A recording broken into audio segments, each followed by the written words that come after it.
हाँ जी, स्टडी पाठशाला में आपका बहुत बहुत स्वागत है। 11 नवंबर को ही नेशनल एजुकेशन डे था। अब वो क्यों मनाया जाता है, उसकी तार जुड़ते हैं मौलाना अबुल कलाम आज़ाद से, जो कि आज़ाद भारत के पहले शिक्षा मंत्री थे। तो अब आज डिस्कशन करने वाले हैं इन्हीं के बारे में। मौलाना अबुल कलाम आज़ाद के आज़ादी के टाइम पे इतना कम्युनलिज्म हुआ, इतनी ज़्यादा सेक्टेरियन प्रॉब्लम्स यहाँ पे दिखी, लेकिन ये जो लीडर थे जो कि एक्चुअली सऊदी अरेबिया में पैदा हुए थे, वहीं पे उन्होंने तालीम, अपनी एजुकेशन भी हासिल की।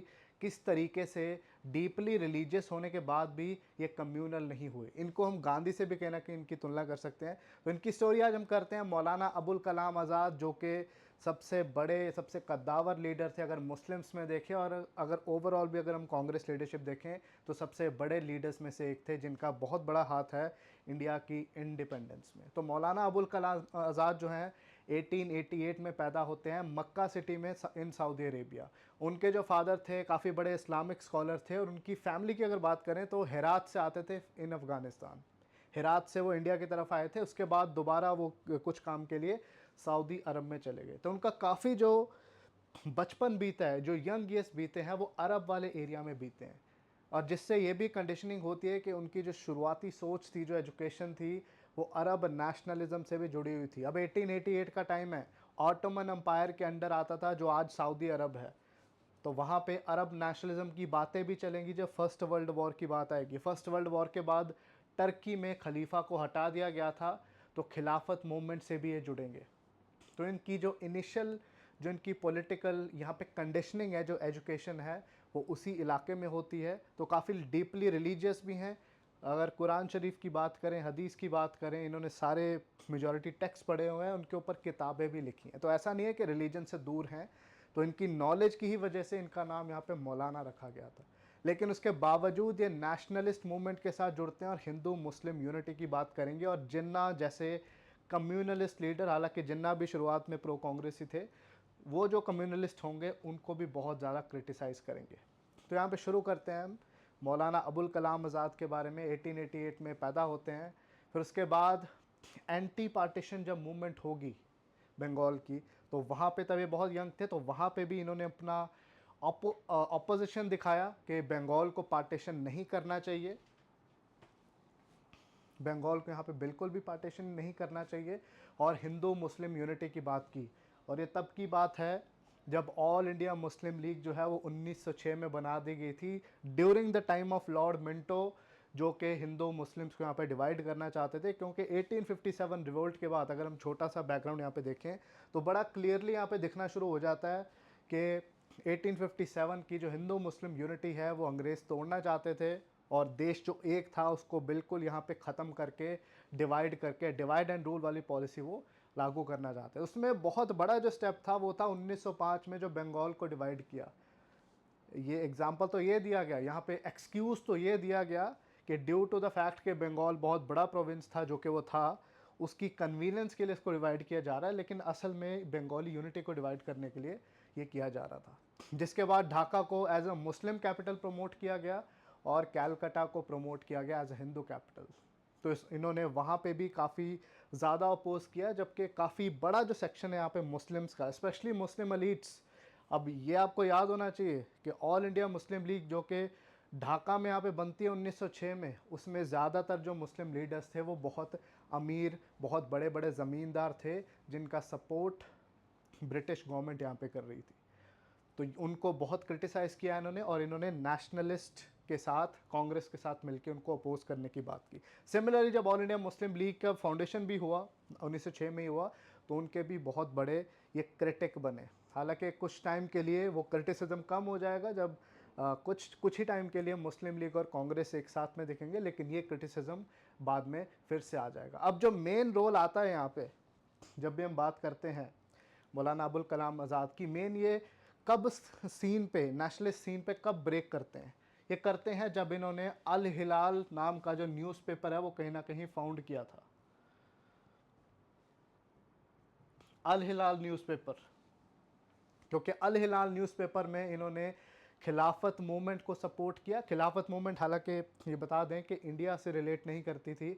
अब पूरे मुस्लिम वर्ल्ड के अगर लीडरशिप की बात करें, उस टाइम पे सऊदी अरब लीडर नहीं था। जैसे आज सुन्नी मुस्लिम्स की बात करें जो कि मेजॉरिटी में है दुनिया में, उनको लीड करने वाले कौन हैं? सऊदी अरब हैं। लेकिन Saudi Arab as a country उस टाइम पे एग्जिस्ट ही नहीं करता था, ऑटोमन एम्पायर था। तो टर्की जो कि ऑटोमन एम्पायर का सेंटर था यहाँ पे, उनके लीडर थे खलीफा, जो रिलीजियस, स्पिरिचुअल और पॉलिटिकल लीडर थे, तो वो सपोर्ट करते थे। तो वो पूरे हेड थे मुस्लिम वर्ल्ड के। तो पूरी दुनिया के जो सुन्नी मुस्लिम, एटलीस्ट जो वो वाला जो सेक्शन है, वो चाहता था कि खलीफा को यहाँ से ना हटाया जाए, क्योंकि जो खलीफा थे, जो ऑटोमन एम्पायर थे, वो वेस्टर्न पावर्स के खिलाफ लड़ रहे थे और ये लगभग पक्का ही था कि उनको हटा दिया जाएगा आफ्टर फर्स्ट वर्ल्ड वॉर। तो खलीफा की प्रेस्टीज और उनकी कुर्सी को बचाने के लिए खिलाफत मूवमेंट होती है, जो कि दुनिया के काफ़ी बड़े हिस्सों में होती है, जिसमें अरब एरियाज़ भी शामिल थे और इंडिया भी यहाँ पे शामिल था।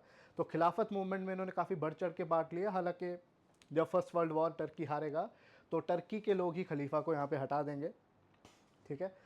लेकिन इसी मूवमेंट के साथ नेशनलिस्ट पॉलिटिक्स में एंट्री शुरू हो जाती है मौलाना अबुल कलाम आज़ाद की, और भी काफ़ी इंपॉर्टेंट लीडर्स जो कि मुस्लिम लीडर्स थे, जैसे कि हकीम अजमल खान, जो कि अगेन एक नेशनलिस्ट लीडर्स थे और खिलाफत मूवमेंट का भी पार्ट थे। मोहम्मद अली और शौकत अली ब्रदर्स, जो कि पोस्टर बॉयज थे यहाँ पे खिलाफत मूवमेंट के। हालांकि बाद में कांग्रेस के साथ उनका मोह भंग होता हुआ दिखता है। तो इस तरीके से अल हिलाल न्यूज़पेपर में भी उन्होंने खिलाफत मूवमेंट के फेवर में बातें की और नेशनलिज्म के भी फेवर में उन्होंने काफ़ी बातें की, जिसके तहत उस न्यूज़पेपर को, अल हिलाल को, कहीं ना कहीं कॉन्फिस्केट भी किया गया और उनको जेल में भी डाला गया। तो उनका जो क्रिटिसिज्म है ब्रिटिश का, वो फर्स्ट वर्ल्ड वॉर के दौरान और उसके बाद और ज़्यादा बढ़ जाता है। और जब महात्मा गांधी आते हैं वापस साउथ अफ्रीका से, तो इनका role within the Congress और ज़्यादा इंपॉर्टेंट बढ़ना शुरू हो जाएगा। इनका कद नेशनलिज्म के सीन पे और ज़्यादा ऊपर आना यहाँ पे शुरू हो जाएगा। तो ये चीज़ आपको यहाँ पे याद रखनी है कि महात्मा गांधी के आने से मौलाना अबुल कलाम आज़ाद का जो रोल यहाँ पे इंडियन इंडिपेंडेंस में दिखता है, ओवरऑल जो रोल दिखता है बाकी चीज़ों में भी, वो ज़्यादा आता हुआ दिखेगा, क्योंकि बहुत ख़ास से आदमी बन जाएंगे महात्मा गांधी के। और इनकी जो एक दोस्ती कह लें, एक कंपेनियनशिप कह लें, इवन नेहरू जी के साथ, पटेल जी के साथ, वो भी काफ़ी इंपॉर्टेंट वहाँ पे बन जाती है।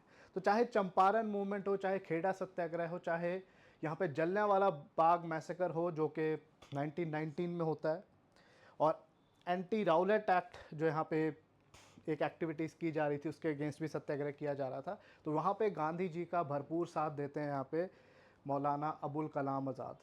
उसके साथ खिलाफत मूवमेंट भी चलेगी, लेकिन उसके अलावा भी जितने नेशनलिस्ट मुद्दे हैं जो कि मुस्लिम कम्युनिटी, सिर्फ मुस्लिम कम्युनिटी से नहीं जुड़े हैं, उनमें भी ये बहुत बढ़ चढ़कर पार्ट लेते हैं मौलाना अबुल कलाम आज़ाद, जिसकी वजह से कांग्रेस में बहुत इंपॉर्टेंट लीडर बन जाते हैं। और नॉन कॉपरेशन मूवमेंट के दौरान भी ये पूरा यहाँ पे साथ देते हैं कांग्रेस का और यहाँ पे महात्मा गांधी का।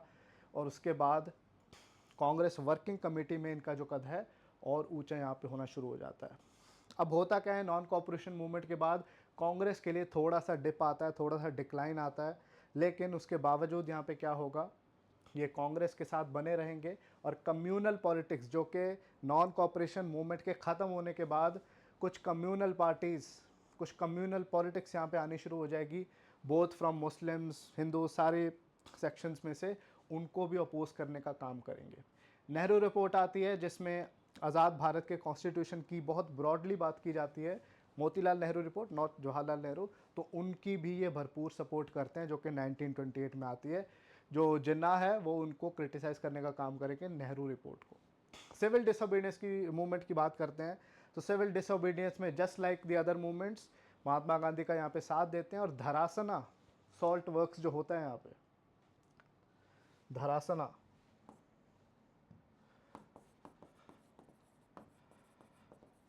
धरासना एक प्लेस थी जहाँ पे बहुत प्रोमिनेंट सॉल्ट सत्याग्रह यहाँ पे किया गया था, जहाँ पे ब्रिटिश ने काफ़ी बर्बरता, काफ़ी फोर्स भी दिखाई और यहाँ पे सत्याग्रहियों को कूटने का, मारने का भी काम किया। तो यहाँ पे इन्होंने नॉन वायलेंट प्रोटेस्ट किया, जो कि एक अमेरिकन जर्नलिस्ट, वेब मिलर नाम के जो अमेरिकन जर्नलिस्ट हैं, उन्होंने कवर किया था कि ब्रिटिश गवर्नमेंट बहुत ही हार्शली यहाँ पे सत्याग्रहियों के साथ बिहेव करती हुई दिख रही है।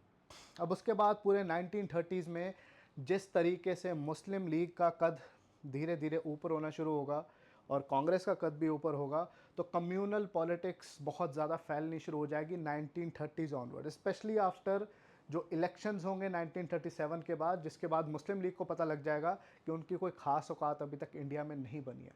कांग्रेस ने भी कुछ ऐसे स्टेप लिए जिसकी वजह से मुस्लिम लीग के जो लीडर्स का जो डर है वो जायज़ दिखने लगा और वो ज़्यादा बढ़ने लगा, जिसकी वजह से इस्लाम इन डेंजर के जो नारे हैं उन्होंने यहाँ पे लगाने शुरू कर दिए।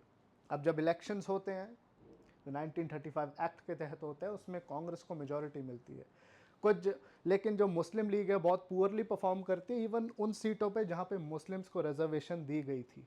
अब यहाँ पे यूपी एक स्टेट है जिसको पहले यूनाइटेड प्रोविंसेस बोलते थे, अभी उत्तर प्रदेश बोलते हैं, तो वहाँ पे मुस्लिम लीग और कांग्रेस की एक अंडरस्टैंडिंग थी कि वो इकट्ठे यहाँ पे रूल करेंगे, लेकिन जब कांग्रेस मेजॉरिटी में आ जाती है वहाँ पे तो मुस्लिम लीग को लात मार देती है, तो वहाँ से उनका डर बहुत बढ़ जाता है, जो कि यहाँ पे जायज़ भी दिख रहा है। इस तरीके से डर बढ़ जाता है कि उनको लगा कि अगर कांग्रेस आज़ाद भारत में आती है, पूरे इंडियन सब कॉन्टिनेंट की अगर हम बात करें, तो मुस्लिम लीग का जो यहाँ पे स्टेटस होगा वो बिल्कुल यहाँ पे गड़बड़ा सकता है। मुस्लिम्स की पॉलिटिकल पोजीशन बहुत वीक हो सकती है और कांग्रेस उनको बुरे तरीके से दबाने का काम कर सकती है।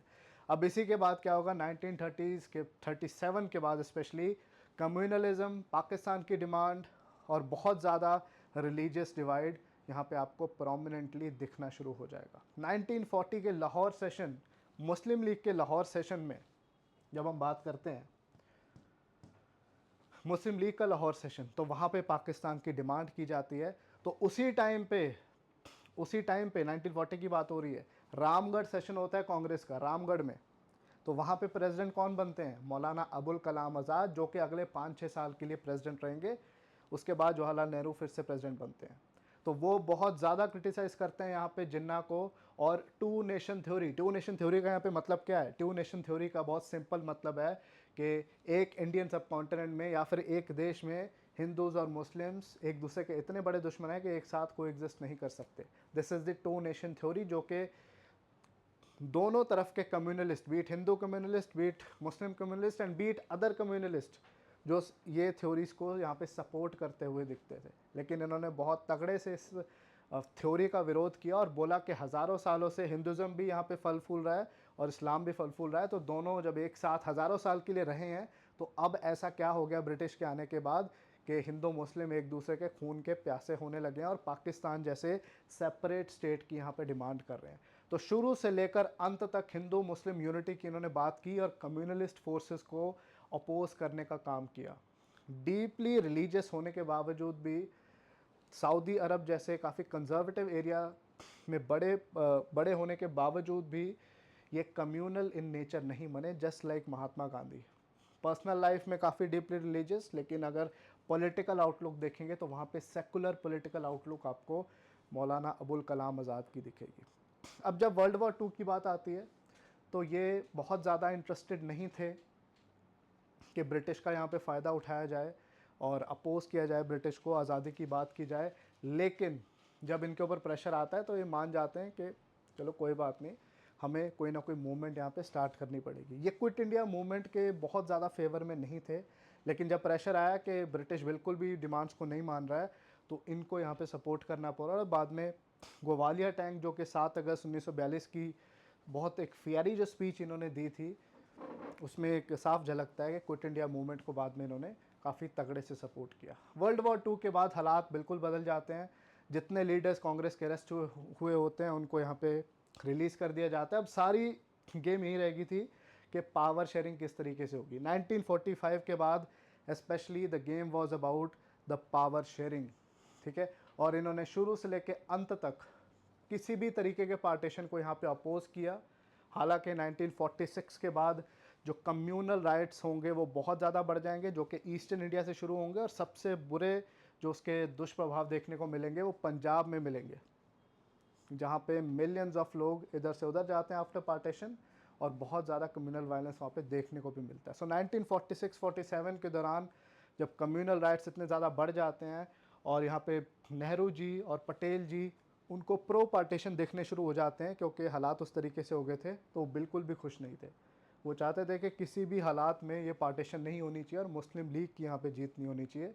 बट सिस्टम इस तरीके से हो जाता है कि पार्टीशन यहाँ पे हो जाती है और फाइनली कांग्रेस भी पार्टीशन को एक्सेप्ट कर लेती है। इनके साथ साथ और भी कुछ कद्दावर यहाँ पे मुस्लिम नेता थे जो कि पार्टीशन को अपोज कर रहे थे। जिस तरीके से हम बात करते हैं सैफुद्दीन किचलू जी, खान अब्दुल गफ़ार खान जिनको फ्रंटियर गांधी भी कहा जाता है, उनकी पूरी मूवमेंट ही लगभग वेस्ट चली गई क्योंकि कांग्रेस ने उनकी डिमांड्स को बिल्कुल ही यहाँ पे दरकिनार कर दिया और बाद में उनको हार्शली भी ट्रीट किया गया पाकिस्तान में। स्पेशली जब हम पेशावर वाले एरिया की बात करते हैं जो कि आज भी एक डिस्टर्ब्ड एरिया है। तो this is the opinion of Maulana Abul Kalam Azad. उन्होंने काफ़ी इंपॉर्टेंट यहाँ पे किताबें भी लिखी हैं, जैसे कि इंडिया विंस फ्रीडम, जहाँ पे वो अपना ओपिनियन शेयर करते हैं, जो कि जब क्विट इंडिया मूवमेंट के बाद जेल उनको की गई थी तब उन्होंने काफ़ी अपना लिखने का काम किया और उन्होंने प्रेडिक्ट भी किया था उसी टाइम पे 40s की बात हो रही है। मौलाना आज़ाद ने अपनी किताब में प्रेडिक्ट किया था कि पाकिस्तान ज़्यादा टाइम तक सर्वाइव नहीं करेगा और उसके टुकड़े ज़रूर होंगे। और बांग्लादेश वाली बात भी कहीं ना कहीं उन्होंने की थी कि टुकड़े होते हुए दिखेंगे क्योंकि गलत सोच पे कहीं ना कहीं वो देश यहाँ पे बना है। और जब आज़ादी होती है उसके बाद क्या होता है, क्योंकि 1945-46 तक प्रेसिडेंट रहते हैं मौलाना अबुल कलाम आज़ाद, उसके बाद जवाहरलाल नेहरू आते हैं, तो आज़ादी के बाद पहले शिक्षा मंत्री बनते हैं मौलाना अबुल कलाम आज़ाद, पहले शिक्षा मंत्री। और आज़ादी से पहले भी इनफैक्ट जामिया मिलिया इस्लामिया को इस्टेब्लिश करने में उनका इम्पोर्टेंट रोल था। और आज़ादी के बाद इन्होंने काफ़ी इंपॉर्टेंट स्टेप उठाए यहाँ पे। इन्होंने IITs को फॉर्म करने में काफ़ी इंपॉर्टेंट रोल प्ले किया। यूनिवर्सिटी ग्रांट कमीशन UGC उसको फॉर्म किया। AICTE उनको फॉर्म करने में इन्होंने हेल्प की। और भी बहुत इंपॉर्टेंट इंस्टीट्यूशन जैसे कि CSIR जो कि आज इंपॉर्टेंट टेक्निकल इंस्टीट्यूशंस हैं जो कि देश के डेवलपमेंट और ग्रोथ में काफ़ी इंपॉर्टेंट काम करते हुए दिख रहे हैं। सो इनका रोल काफ़ी ज़्यादा इंपॉर्टेंट है जिसकी वजह से नेशनल एजुकेशन डे इन्हीं के साथ कहीं ना कहीं जुड़ा हुआ है। So this is all about Maulana Abul Kalam Azad. और वीडियोज़ के लिए आप हमारे चैनल को देखिए, लाइक कीजिए, शेयर कीजिए, सब्सक्राइब कीजिए। Thank you.